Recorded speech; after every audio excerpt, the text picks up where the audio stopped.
ಆನೆ ಹಾವಳಿಯಿಂದ ನೂರಾರು ಜನ ಸತ್ತೋಗ್ತಾ ಇರ್ತಕ್ಕಂಥ ನಾವು ಕಣ್ಣಾರ ನೋಡ್ತಾ ಇದೀವಿ. ಸುಮಾರು 75ರಿಂದ 80 ಜನಗಳು ಮನೆಯಲ್ಲೂ ಕೂಡ ಶೋಭಾ ಅಂತಕ್ಕಂಥ ವ್ಯಕ್ತಿ ನನ್ನ ಕ್ಷೇತ್ರದಲ್ಲಿ ಬೆಳಗ್ಗೆ 8 ಗಂಟೆಗೆ ಗೊಬ್ಬರ ಹಾಕ್ತಕ್ಕಂಥ ಸಂದರ್ಭದಲ್ಲಿ ಆನೆ ಬಂದು ಹೊಡೆದು ದಾಳಿಯಾಗಿ ಸತ್ತೋಯ್ತು. ದಿನನಿತ್ಯ ಆನೆಯಿಂದ ಇಷ್ಟೆಲ್ಲ ಸಮಸ್ಯೆಗಳಾಗ್ತಾ ಇದ್ರು ಕೂಡ ನಾನು ಮೂರನೇ ವರ್ಷ ನಡೀತಿರೋದು ಸರ್ಕಾರಕ್ಕೆ ಹಲವಾರು ಬಾರಿ ಮನವಿನ ಮಾಡಿದ್ದೀನಿ ಸಭಾಧ್ಯಕ್ಷೆ.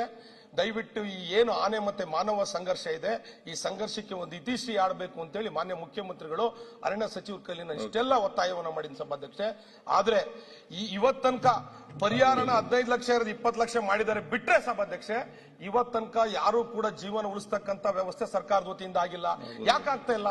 ಒಂದು ರಾಜ್ಯ ಸರ್ಕಾರಕ್ಕೆ ಅಂದ್ರೆ ಮಾನವ ಸಂಘರ್ಷ ಮಾನವ ಮತ್ತು ಪ್ರಾಣಿ ಸಂಘರ್ಷಕ್ಕೆ ಆನೆಯಿಂದ ಇಷ್ಟೆಲ್ಲ ಜನ ಬಲಿಯಾಗ್ತಾ ಇದ್ರು ಕೂಡ ಇವತ್ತು ನಮ್ಮ ಭಾಗದಲ್ಲಿ ಇರ್ತಕ್ಕಂಥ ಕಾಫಿ ತೋಟಕ್ಕೆ ಯಾರು ಕೂಡ ಸಾರ್ವಜನಿಕರು ಕೆಲಸಕ್ಕೆ ಬರ್ಲಿಕ್ಕೆ ಎದುರ್ತಾ ಇದ್ದಾರೆ. ಯಾವ ಟೈಮಲ್ಲಿ ಬಂದು ಆನೆ ದಾಳಿ ಮಾಡುತ್ತೋ ಅಂತೇಳಿ ಯಾವ ಓನರ್ಗಳು ಕೂಡ ತೋಟದ ಒಳಗಡೆ ಹೋಗ್ಲಿಕ್ಕೆ ಸಾಧ್ಯ ಆಗ್ತಾ ಇಲ್ಲ. ಯಾಕೆ ರಾಜ್ಯ ಸರ್ಕಾರಕ್ಕೆ ಬಗೆಹರಿಸಕ್ ಆಗ್ತಾ ಇಲ್ಲ?